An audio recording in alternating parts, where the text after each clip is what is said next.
well, let's just get started. Welcome, everybody. This is the January 1st meeting of 2025 for the acquisitions SIG for koha-US. How is everybody's year going so far? Got some thumbs up, and aside from being cold, I think we're doing good. Next Tuesday, a week from today, our library is celebrating the 2nd anniversary of the opening of our new building. So we're pretty excited about that. It's been going good, and we've enjoyed our new facility. Okay. Those of us that went to the conference in August loved it too. It's a beautiful facility. Yes, we're very, very happy with it. Even though we're still trying to get hot water to the building. It's one of those things, you know. Oh well. Okay, so I do have a couple of questions from the Acquisitions 2.0 group that they asked that I ask you. Tricky thing is I'm gonna pull up, hang on. The camera on my phone is down by the keyboard, so I lift the keyboard up so you don't have to look through my nose, but you know, sorry about that right now. And you can see my hands typing. I don't know what design inspiration that was from. Oh, I can't reach. What? Oh, because I can't type. That's why.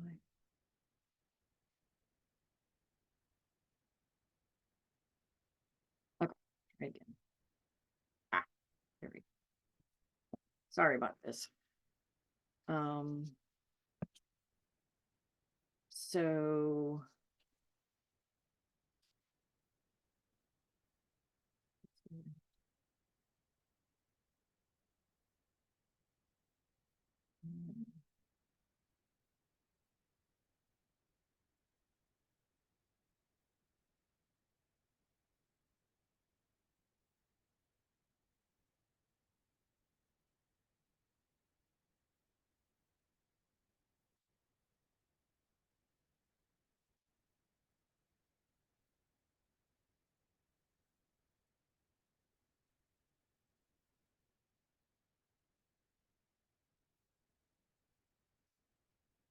oh well. Okay, I'm just gonna. Oh, finally came up. Okay, it's just really slow. Okay. Got it. Okay, so let me share my screen, and then we can talk about the question that they had.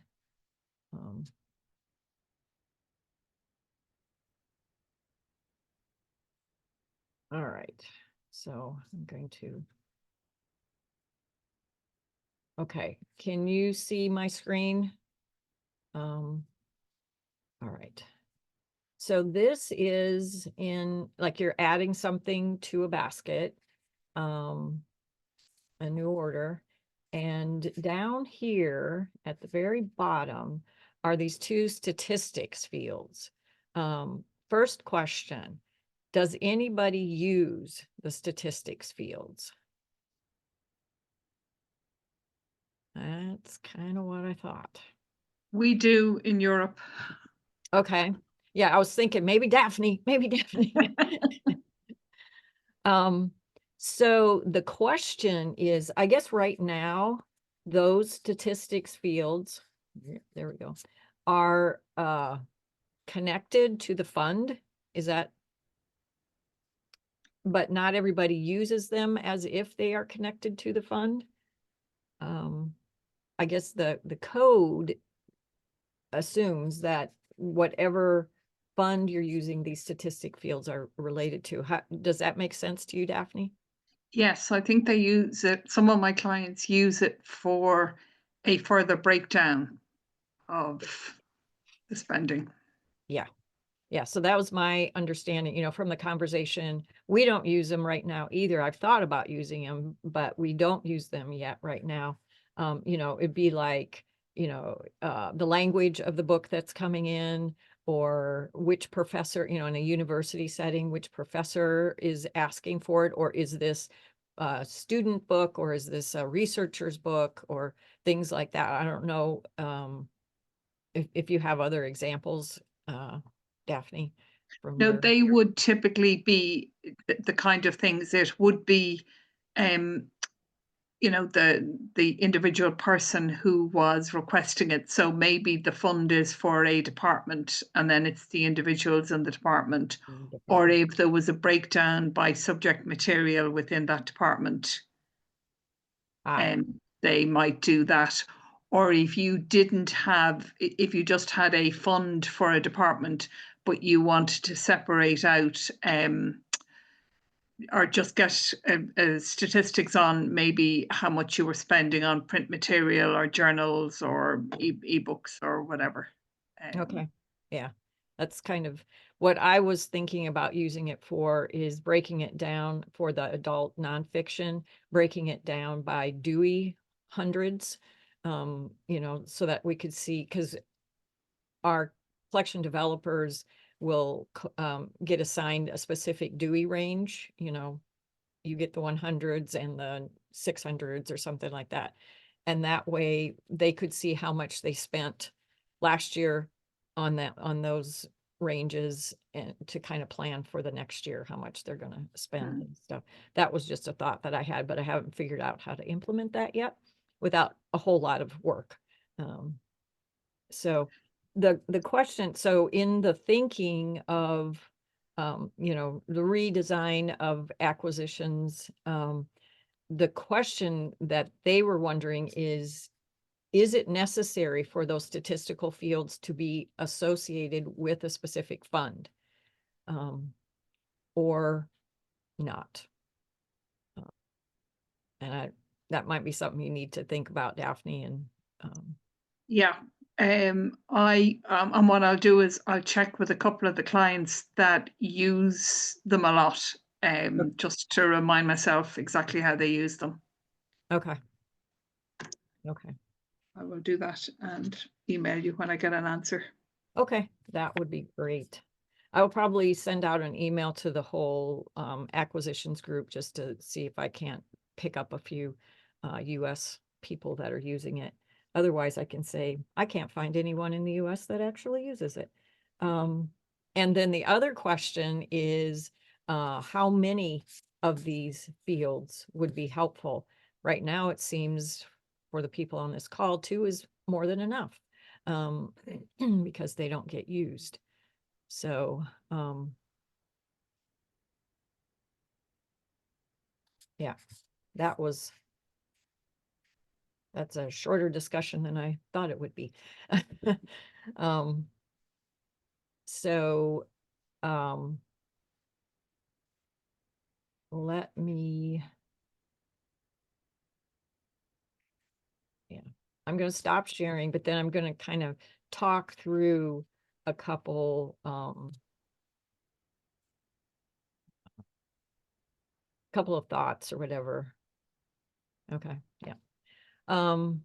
So the other thing that they're thinking about doing, and it kind of, I'm still not sure practically how this will impact, you know, the everyday use, is setting, and I guess some other ILSs do things this way too, but being able to create order lines without it being associated with a particular vendor. Like you could just go in and create an order line. And then once you've created the order line, you could attach it to a specific order. You could just kind of, there's a variety of terms that are floating around, but it could be like add it to kind of a default bucket of order lines that haven't been purchased yet, or you could order it right then, assign a vendor to it and just order it right then, just kind of as a standalone. I guess there are examples of libraries that every order that they send out only has one order line on it, so that would be something that they would do. So, lots of discussion about how that all looks. And it's kind of a paradigm shift, how you do things, because right now, the first thing you do is you pick your vendor and you pick your basket, and then you put the order lines in that. So this would be kind of a upside down approach to it. And it allows for more flexibility this way, because I know that we've got certain books that we will order from multiple vendors. The example that comes to mind is for kids books, especially the little kids. We will get, a couple copies from Bound to Stay Bound, so that we've got them hopefully for many years. Then we might order a couple copies from Ingram, which, just to meet the demand, but maybe, in a couple of years, it won't be such a hot item. And then the Ingram bound ones tend to not be as durable as the Bound to Stay Bound ones, which are more expensive, of course. And then sometimes what that would be a kid's example. An adult example might be, we order the New York Times bestseller from Ingram and get however many copies, get 3 copies of it. And then it turns out to be real popular. So we'll order, we'll order 2 or 3 more copies from Amazon, because it's cheaper that way and quicker. So, if you just had the order line there, you could assign it to different vendors. Any thoughts on that? Or just... My thought on it is that we came from innovative. And so when we started with Koha, picking the vendor first was a big paradigm shift for us. It's now normal, and all I can say is when it wasn't that way with innovative, everything worked fine. Mm-hmm. I can't picture yet if there would be a problem, but I know that, in a different system, it was not based on picking the vendor first, and everything worked fine. Yeah. Yeah. And that's, they, one of the people has access to multiple ILSs. And so, she goes in and digs around, sees what they're doing.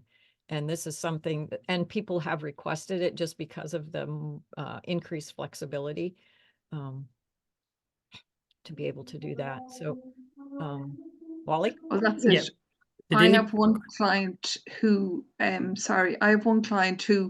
they like to do that because they then have a few sources that they search and they pick the cheapest one.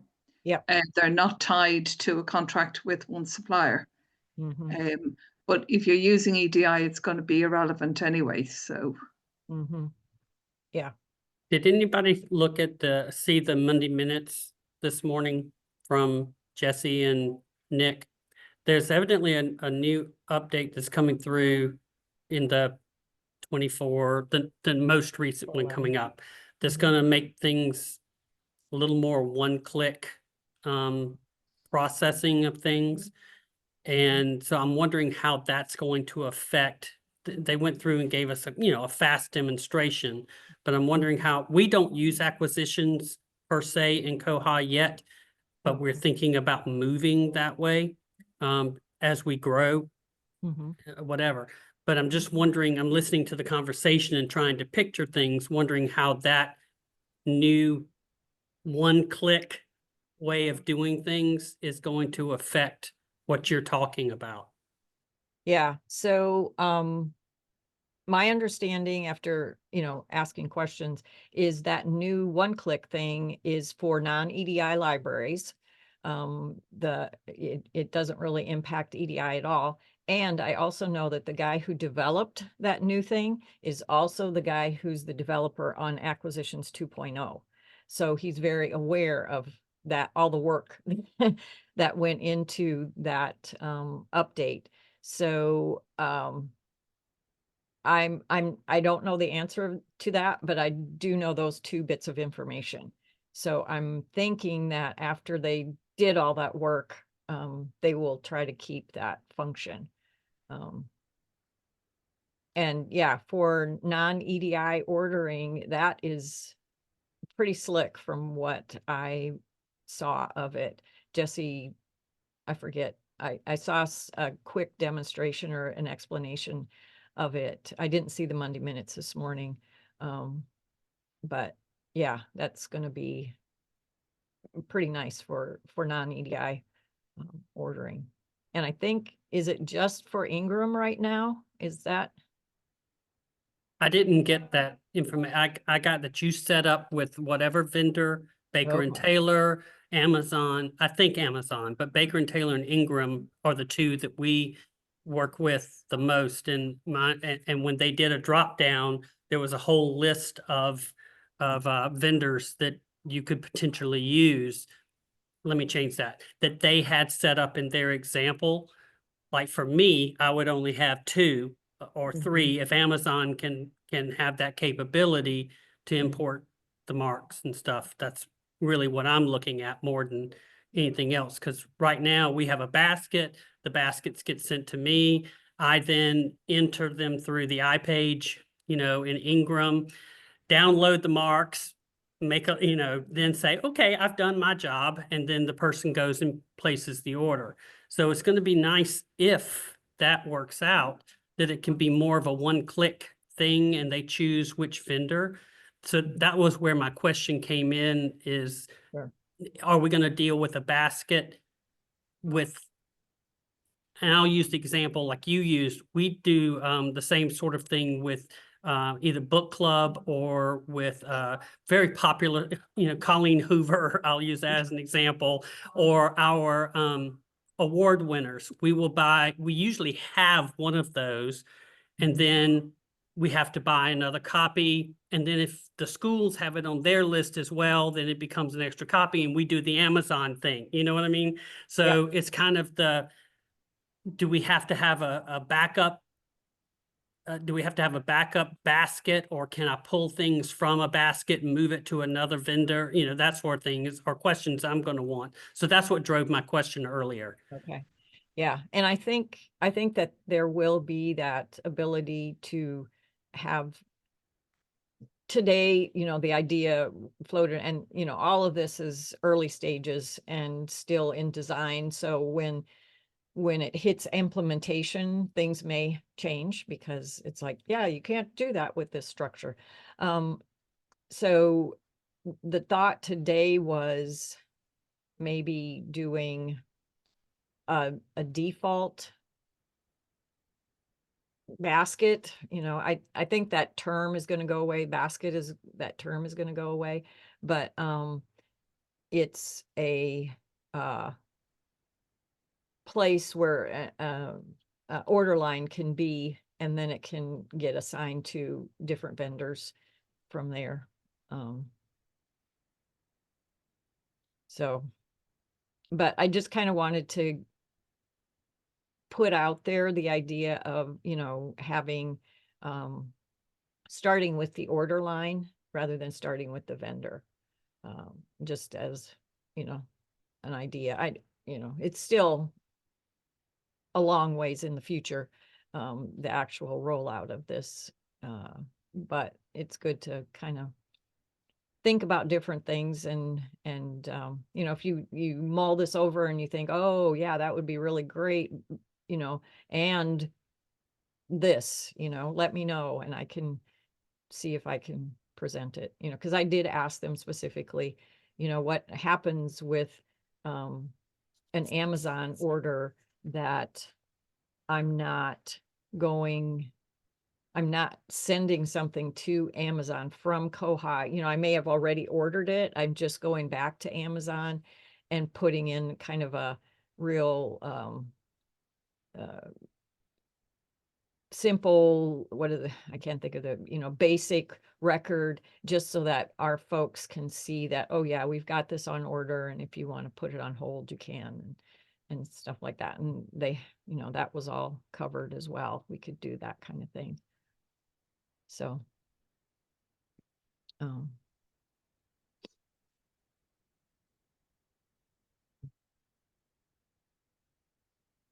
okay.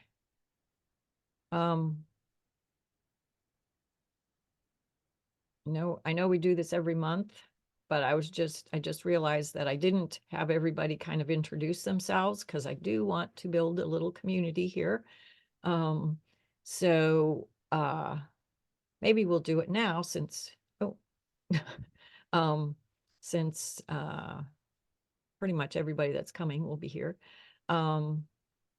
So I will introduce myself, and it can just be your name, your position, the library you're from, and then any, if you want to add something about anything, you can do that.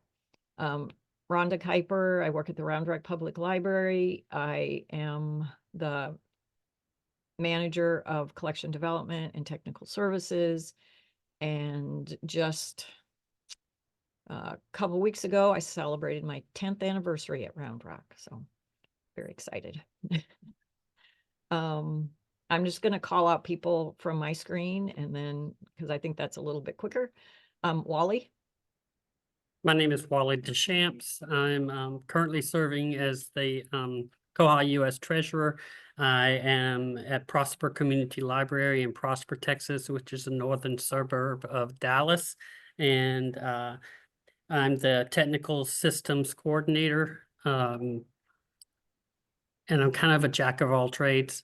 We're a smaller library, so we're growing, we're expanding. But that's about it for right now. So I'm a jack of all trades, master, definitely master of none. Yeah. Thank you, Wally. Jason.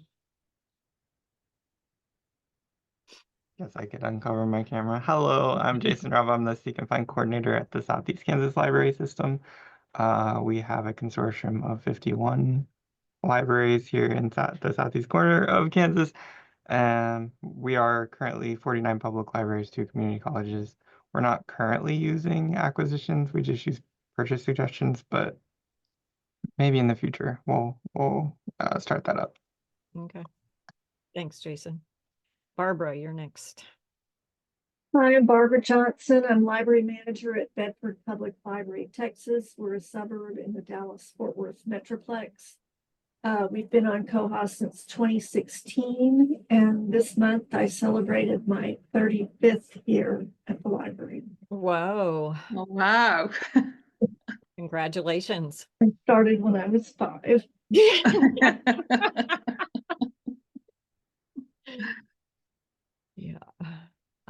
Monique.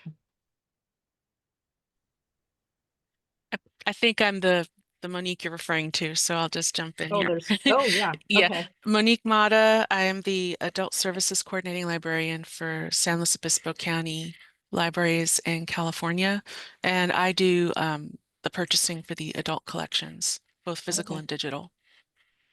Okay. Thanks for being with us. Daphne. I'm Daphne Houlihan. I'm the support manager at Interleaf Technology in Ireland, and we support libraries using Koha in Ireland. So a lot of academic libraries and school libraries, and then some specialist libraries. So we do work quite closely with PTFS, but obviously I come to this group to get all the knowledge I can from all of you. where you're working in the practical ways. That's me. Okay, thank you, Daphne. Charlie. Hi, I'm Charlie Arthur. I'm Technical Services Coordinator at the same library where Monique Mata is working from. Yeah, hi. Hi. Glad you're here. John. Hi, I'm John Vinke. I'm the Assistant Director of Library and Learning Services at Austin Presbyterian Theological Seminary. Tomorrow will be our 1-year anniversary from launch with koha-US and Seminary of the Southwest. So I'm gonna turn my camera off now because I have someone playing piano with me. Okay. All right. And Kristen had to step away for a minute. She said it's been an interesting morning. So the other Monique.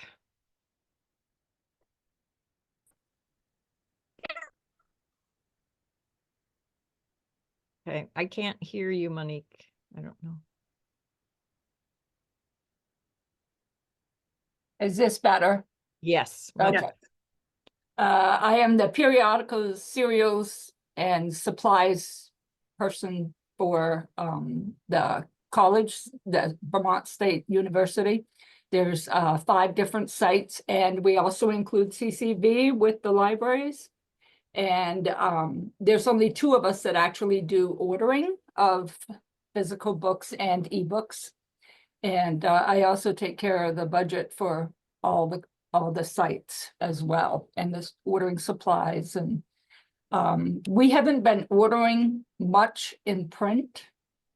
So it'll be interesting to see how these new changes will affect us. Yeah. Okay. Thank you, Monique. Thanks for being here. Ellis, I'm not sure where to put the emphasis. Yeah, it's Ellis. Hi, Ellis. I am Ellis Lambert. I'm at McKinney Public Library.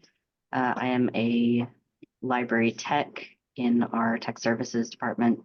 Haven't done much acquisitions yet, but I will be learning soon. So yeah. All right, welcome. And then Marcy.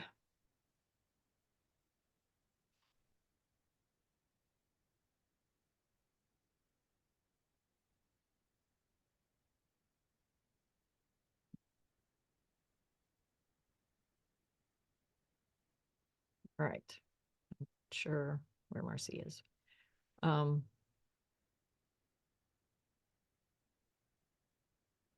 Okay. When well, yeah, she may have stepped away for a minute. I'm Now here. I'm you're sorry, here. it wouldn't let me unmute.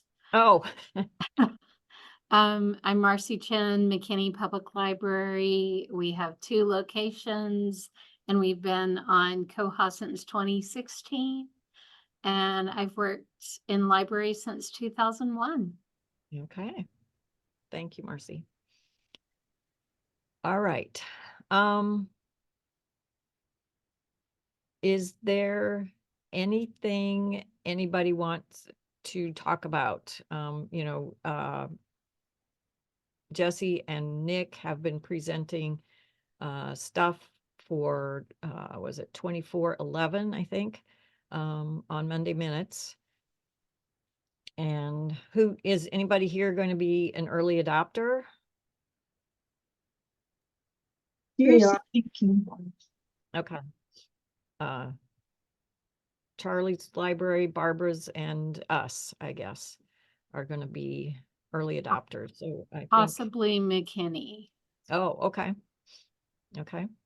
And I think that's what, first week in February, I think we're supposed to get that upgrade.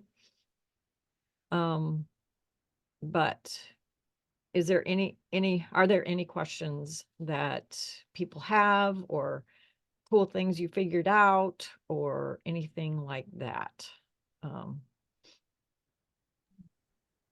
I just wonder, has anybody figured out what's going on in the background with the acquisition statistics wizard, where Oh, it's taking all the data from. I'm looking at Jason, hoping he's done something. No, you need to get on to acquisitions, Jason. yeah. Okay. Yeah, I have never used that because I couldn't figure it out. I wasn't confident of the data that came back.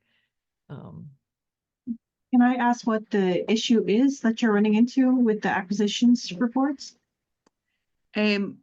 It's just the numbers keep changing.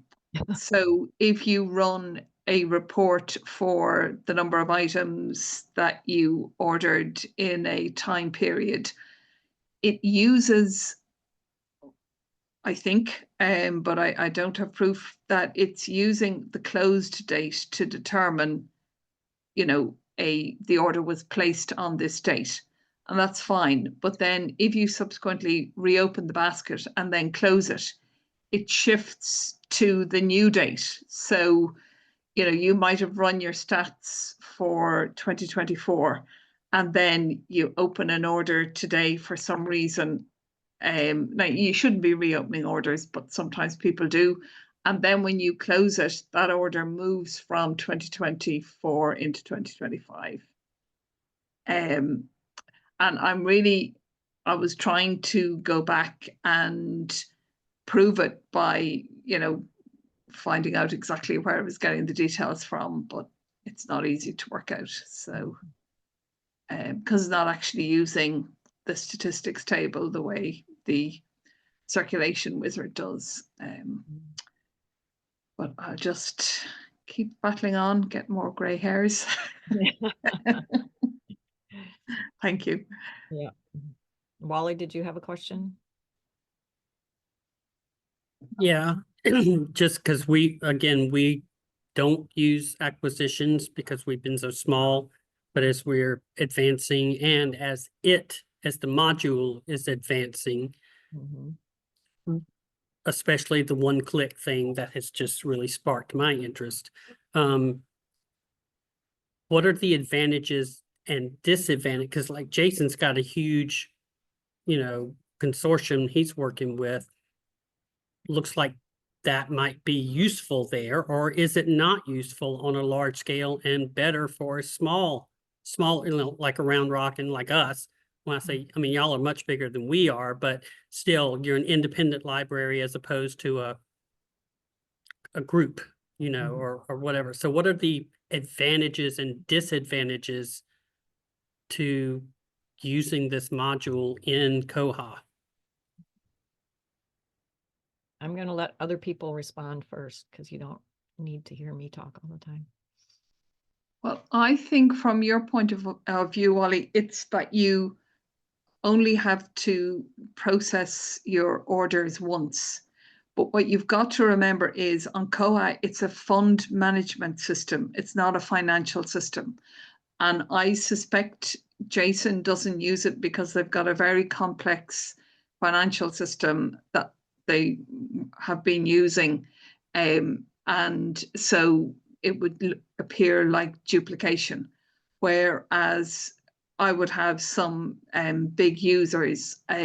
So they place all the orders through Koha, and the advantage is, you know, you start off, and particularly if you're using EDI, with very little effort, you select on your supplier site, you know, you tick what you want to buy, the quote comes into Koha and automatically creates the order.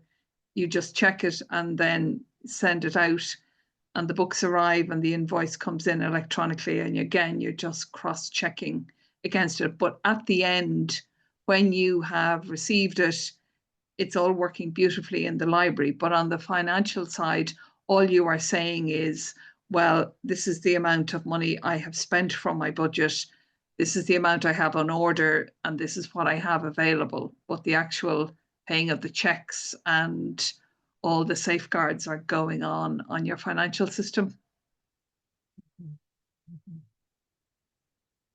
Yeah, that's very good. And was wondering if that would be potentially what Jason runs into. I saw him nod.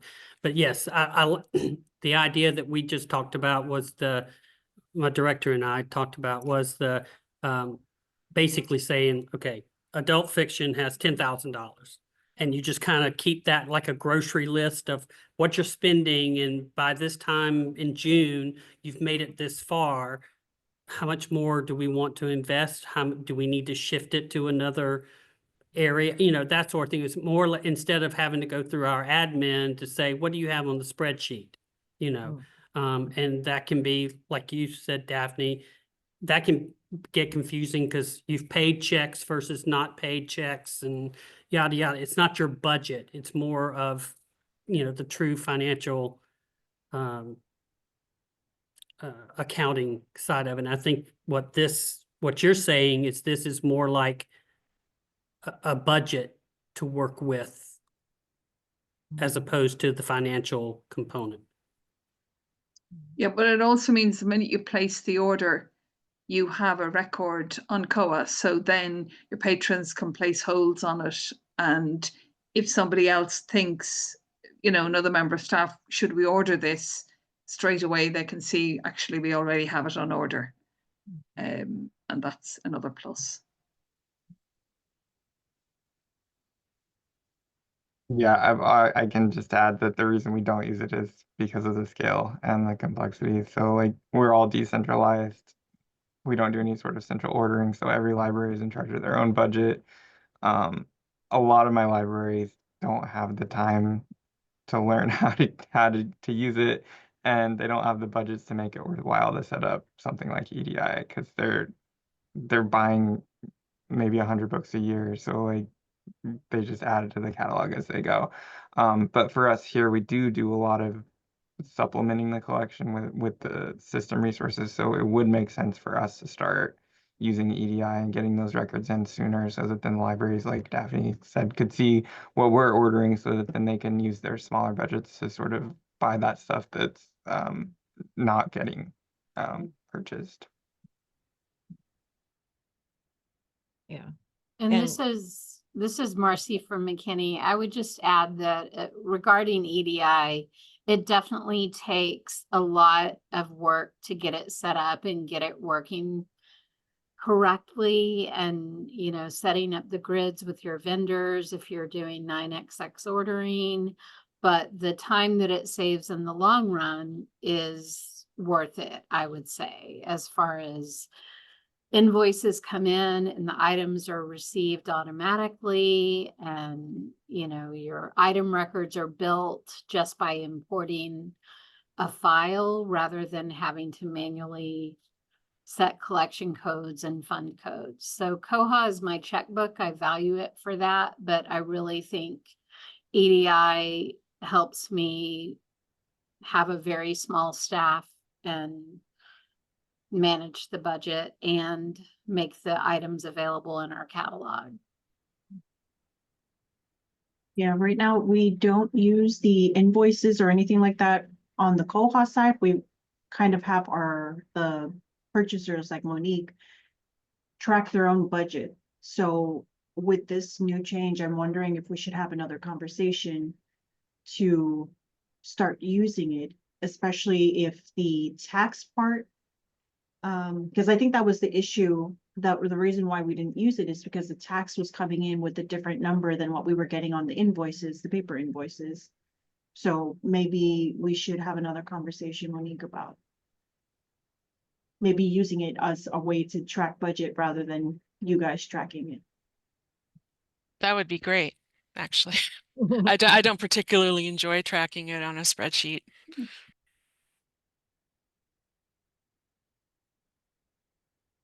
And just to make sure everybody understands, there's the acquisitions module, and then with, you know, basic function in it, and then EDI is on top of that, you know, so you can use the acquisitions module without you doing EDI. It's more, you don't get the automatic receiving of items, although Koha has made that easier to receive multiple items from an invoice.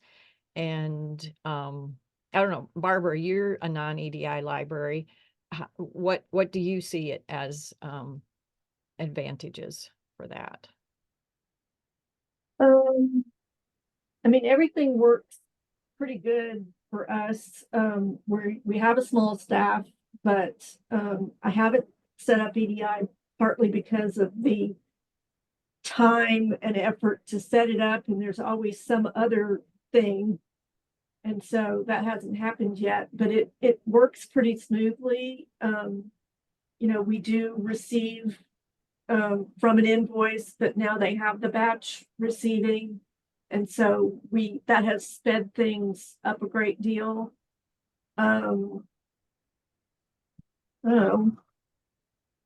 It works. Yeah. And John put in the chat, you know, some things. He said, we're pretty small, and the biggest advantage for us is, one, knowing what we ordered. So you have a record of what you've ordered. Two, how much money was encumbered, which is a huge advantage, because like I forget who it was, said that there's a difference between what the city sees, you know, the actual checks that have gone out versus what we know we've already spent. It just hasn't been received. So we can see the spent and the encumbered. And then three, we know what's arrived and what hasn't. So you have a central location where you can track everything that's, you know, it's been received, it hasn't been received. What's that? Okay. And I think it's also particularly helpful toward the end of the year, so that you really know where you stand and how much is available. Yep. Because we don't like to waste our money. We like to use as much as we possibly can. And toward the end of the year, I can start looking and seeing, okay, has a pub date been pushed out? And so I'll routinely go through and find, you know, at least 10, 15, 20 items where it's kind of like, okay, it said it was going to come in May, it still hasn't come, and now its pub date is January of the next year. So I'll move that to the next budget, and then I get a recalculated amount of how much I really have. So that is really helpful. I think it's particularly helpful too to librarians on the floor, because, you know, patrons will be like, well, have you ordered that yet? You know, and they can go in and see the date that it was ordered, how many copies were ordered. They can see if it's, you know, arrived, if it's still on order, if it's arrived and it's in processing. So they can give some extra information to patrons about the status of particular items they're interested in. Mm-hmm. Yeah, that is nice. John added academic library problems. Sometimes orders remain open for a long time with delays in publication, etc. Well, John, it's not just academic libraries that have that problem. It seems post-COVID, everybody gets that problem. But yeah, can I just remind everyone, particularly Wally, there is a very nice presentation that Rhonda and Barbara did at the US conference. Was that last year? Yeah, in Portsmouth. It sort of goes through all the benefits, so it's worth watching. Yeah, in Portsmouth, I was so overwhelmed with information because that was also my first conference for presenting. And so I was like, I hated to admit it, but my mind was on my presentation, and so when it was on acquisitions and we don't use the acquisitions model, I'm sorry, I kind of tuned out. So I will definitely go back. Watch it at your leisure. I will go back and watch it at my leisure. That's right. Yeah. No.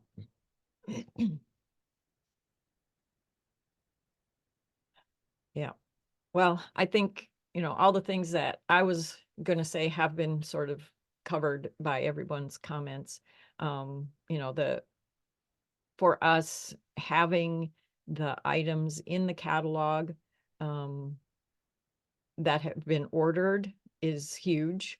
It cuts down on purchase suggestions well, theoretically, it cuts down on purchase suggestions. People still don't always check the catalog before they put in the suggestion. But yeah, that helps. The encumbered, knowing what we've ordered but hasn't come in yet, and what Barbara mentioned about the end of year stuff. I do that same thing. You go through, and because there's also the what's it called? Items not received or something, like there's a link that you can click on and it will show you everything that hasn't come in yet for a specific fund. And I'll just go through that and check, and oh yeah, this one, the pub date's been pushed out. That one's, the pub date's been pushed out. That's a quick and easy way to see what money you can claim back before the end of the year so that you can spend it on something else. Because I think Texas libraries in general have use it or lose it policy, where if it's not spent by the end of the year, you can't roll it over into the next year. You just start fresh, and whatever was still in your budget is the city grabs it back. And so there's that. And yeah, I think those are most of the advantages.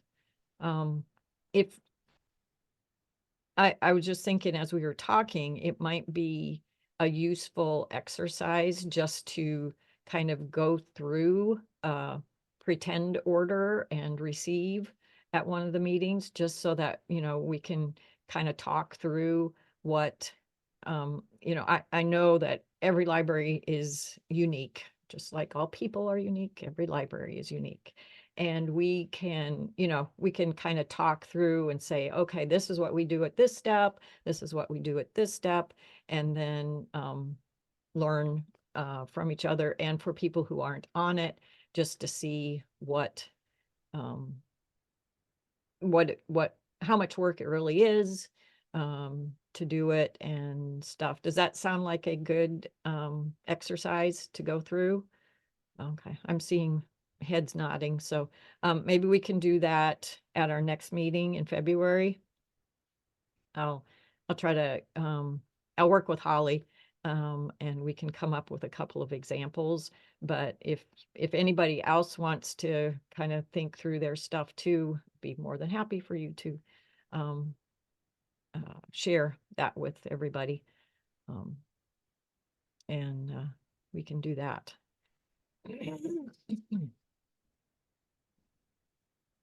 Sorry. Okay. Charlie, did you have something?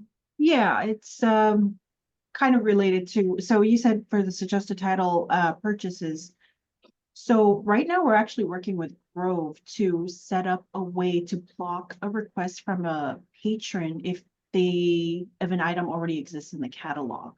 So, and this is the suggested title in Aspen, and we don't have the suggested title request or material request in Koha, but if anything, it's one of our backlog requests that we have that we're paying for as an enhancement. So hopefully if that comes back okay, if we know first, we'll let you know.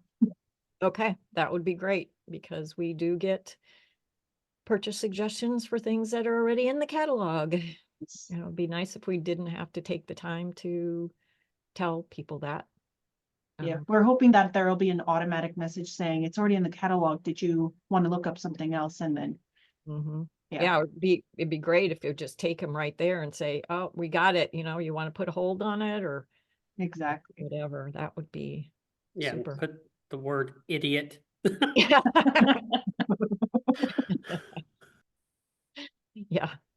Yes, we try, our responses, we've got canned responses, and it's like, how do you phrase this as pleasantly?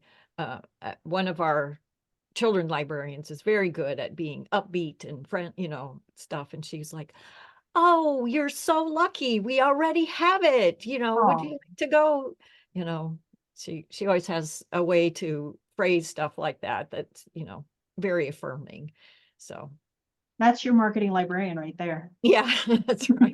I have that until about 10 or 11 o'clock in the morning. Then from there, it's downhill beyond that. Not PM, AM, right? Yeah. Yeah. Yeah, yeah. Okay. Does anybody have anything else? We've got a few minutes left, but I was trying to look at this wizard thing just because you Oh. brought it up and it piqued my interest. It does look like the placed on filters are using it's aqbasket.closeDate. And it's just like a greater than or equal to and less than and equal to on those. So my guess is it's doing something funky with the dates because that happens a lot with date formatting. But if you like change the close date, it probably would shift your numbers around. And yeah, that's the thing that sort of, it's not ideal, but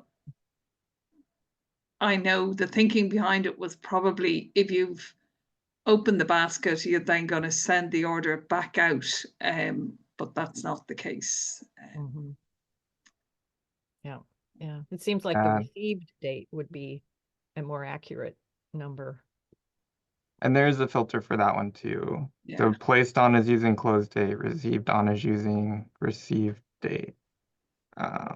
Yeah, date received from the orders line.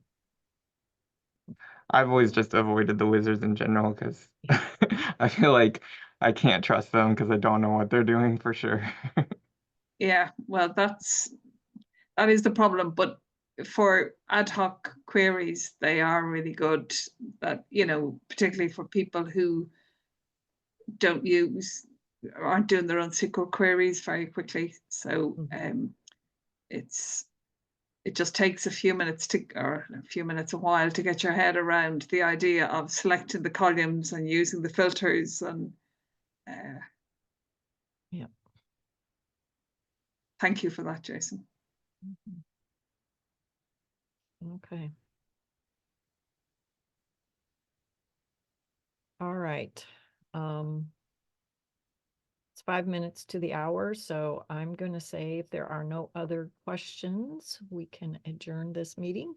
The next meeting will be February 18, same time as this one. And we'll kind of do a walkthrough and see. Oh, interesting. Okay, so we will already be on 2411 at that point. So maybe we can play around with that new feature, see what we can learn. We've got a couple of vendors that we do non-EDI ordering with, bound to stay bound, stuff like that. We could see what we could do with that. So, oh, and one last question. Does anybody order from either Rainbow Books or it's now been sucked into Libraria or something like that? Anybody order from them? Okay. Just thought I'd ask. They claim to have EDI ordering, and I was like, okay, we'll see what that looks like. So, okay.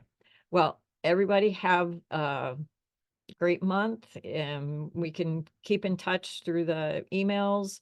And if you live in the South, Texas particularly, stay warm.